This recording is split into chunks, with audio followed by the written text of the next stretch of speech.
ये चांद है जो पृथ्वी से करीब 3,84,000 किलोमीटर दूर है। अरबों सालों से पृथ्वी का चक्कर लगाने वाला यह पिंड अपने आप में बहुत विचित्र है।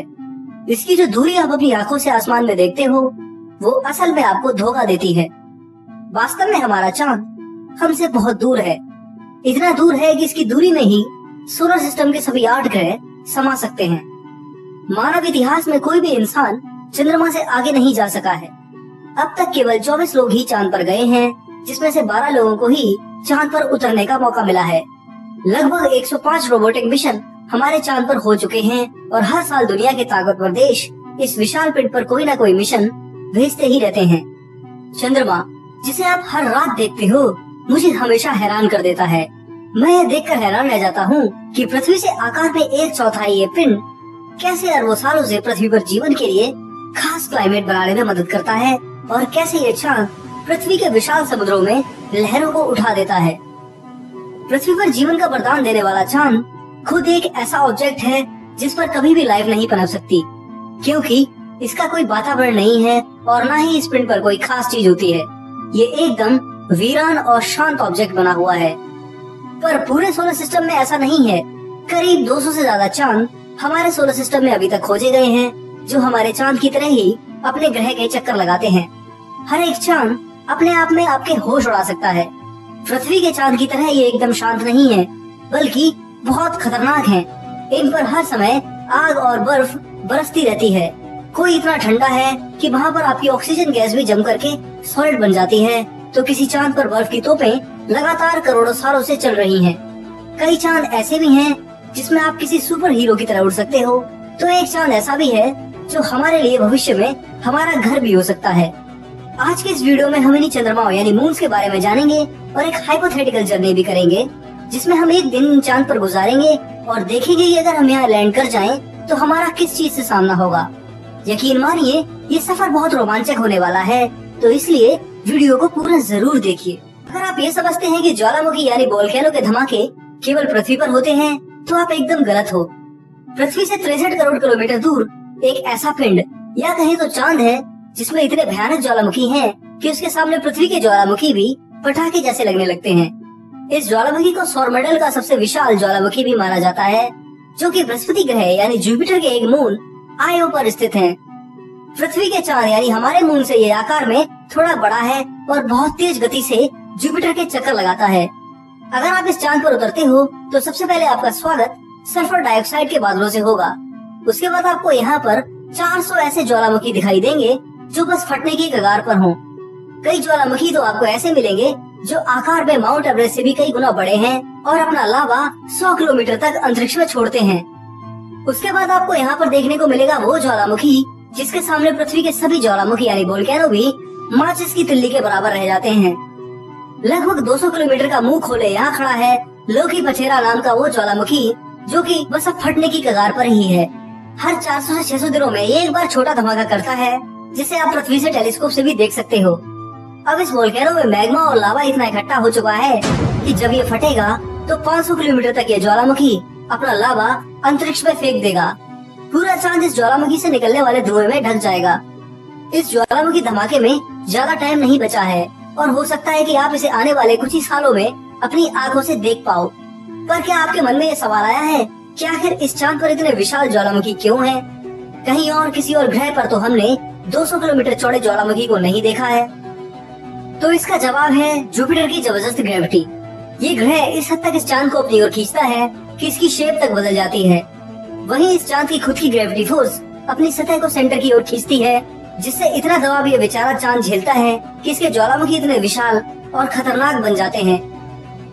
अगर आपको ये चांद ज्यादा हैरान नहीं कर रहा है तो आप मेरे साथ इस अगले चांद पर चलिए, जो आपको खड़े खड़े ही जमा देगा। सोलर सिस्टम के दूसरे सबसे विशाल ग्रह शनि यानी सैटर्न के 82 चंद्रमा हैं, जिसमें से जिस चंद्रमा पर अभी हम जाने वाले हैं वो सौरमंडल का सबसे चमकीला चांद इनसेलेडस है और ये लगभग सूर्य की पूरी लाइट को रिफ्लेक्ट कर देता है। चारों ओर बर्फ की मोटी चादरों से घिरा 500 किलोमीटर के डायमीटर वाला ये चांद अपने अंदर इतनी बर्फ समेटे हुए है कि कई बार ये अपनी ही बर्फ को अंतरिक्ष में उठा करके फेंक देता है। ये चांद बहुत एक्टिव है और ये हमारे पिछले चांद की तरह गर्म लावा के बजाय अंतरिक्ष में बर्फ, भाप और पानी को फेंकता रहता है। जैसे ही आप इस चांद पर उतरेंगे, सबसे पहले आपको इस चांद पर गड्ढे यानी कई क्रेटर्स दिखेंगे। उसके बाद आप यहाँ पर पानी की 100 से ज्यादा भयानक ज्वालामुखी देख सकते हो, जो हर सेकंड 250 किलो तक भाप और पानी को अंतरिक्ष में फेंक देते हैं। ये पानी फिर बर्फ बनकर वापस इस चांद पर गिरता है, जिस वजह से इसकी सतह बर्फ से पूरी तरह ढक जाने के कारण सूर्य से आने वाली लाइट को रिफ्लेक्ट कर देती है, जिससे ये चांद सौरमंडल का सबसे ब्राइटेस्ट ऑब्जेक्ट बन जाता है। जैसे ही आप यहाँ पर लैंड करते हैं तो आपको यहाँ पर ऐसा नजारा देखने को मिलेगा कि मानो सैकड़ों तोपें अंतरिक्ष में लगातार बर्फ को फेंक रही हो।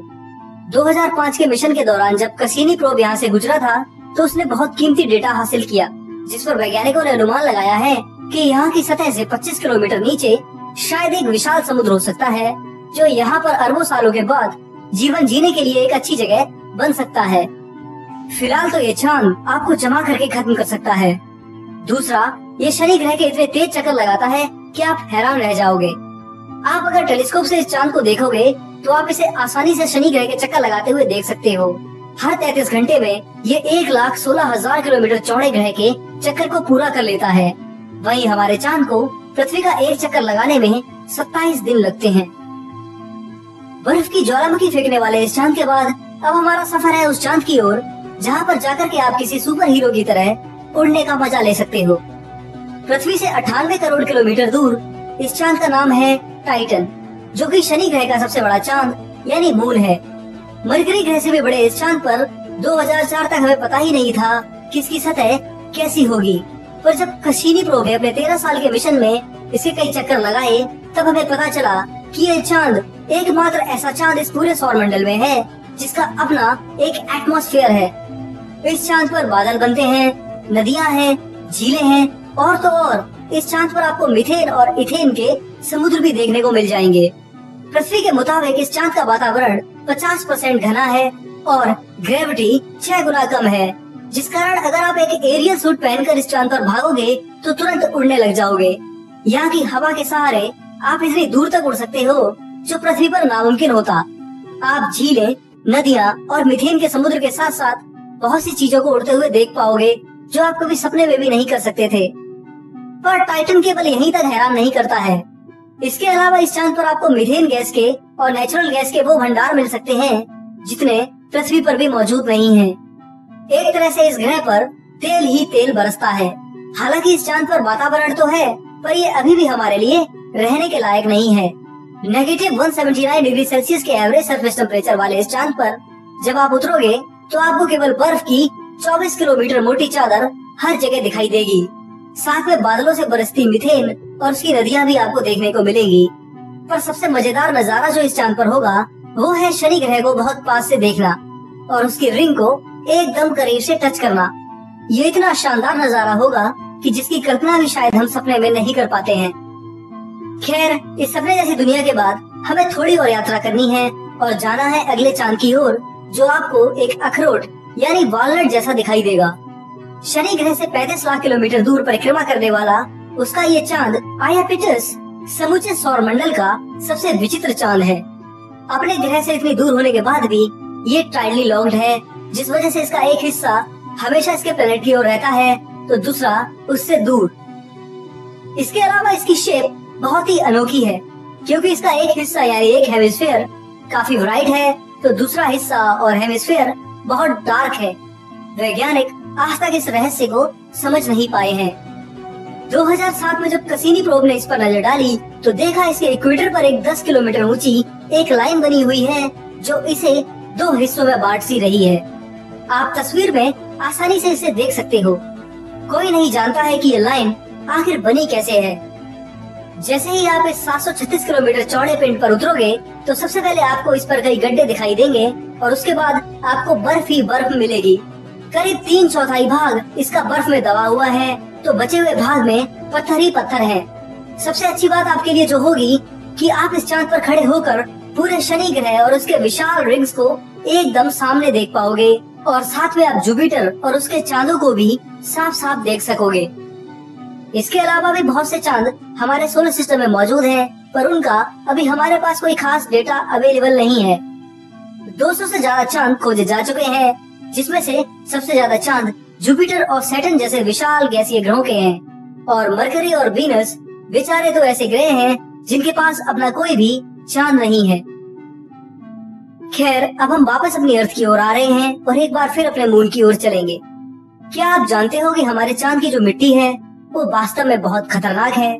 1972 में अपोलो मिशन के दौरान एस्ट्रोनॉट हैरिसन स्मिथ जब चांद पर चल रहे थे तो अचानक से मून डस्ट यानी चांद की मिट्टी से संपर्क में आ गए, जिस वजह से वो बीमार पड़ गए।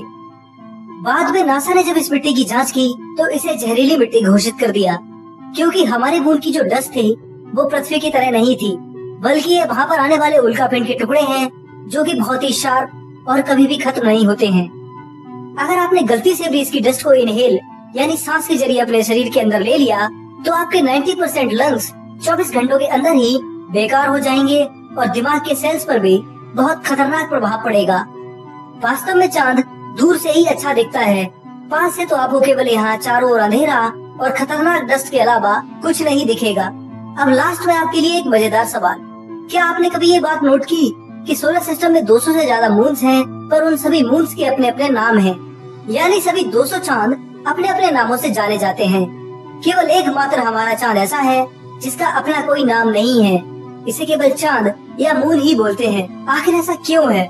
तो इसके पीछे की क्या कहानी है वो मैं चाहता हूँ आप लोग कमेंट करके मुझे बताएं, और अगर आपको अपने चांद का कोई अच्छा नाम देना है तो आप वो भी कमेंट कर सकते हो। दोस्तों, फिलहाल इस वीडियो में इतना ही। इसमें हमने सोलर सिस्टम के मून्स की एक अनोखी और विचित्र यात्रा की है और साथ में हमने इनके बारे में भी जाना है। हमने देखा कि कैसे ये मून्स आग और बर्फ की ज्वालामुखी बनाते हैं और कैसे इन पर आप उड़ सकते हो, और साथ में हमने ये भी जाना कि इन पर अगर उतरेंगे तो हम क्या क्या देखेंगे। मुझे उम्मीद है कि आपको मेरा ये वीडियो पसंद आया होगा और आप इसे जमकर शेयर भी करेंगे। अगर आपके अंदर कोई और सवाल या कोई कंफ्यूजन है तो तुरंत कमेंट करें और लोगों से बातचीत करें। जितने ज्यादा लोग कमेंट करेंगे उतना ही साइंस को वो बहुत लोगों तक पहुंचा सकते हैं।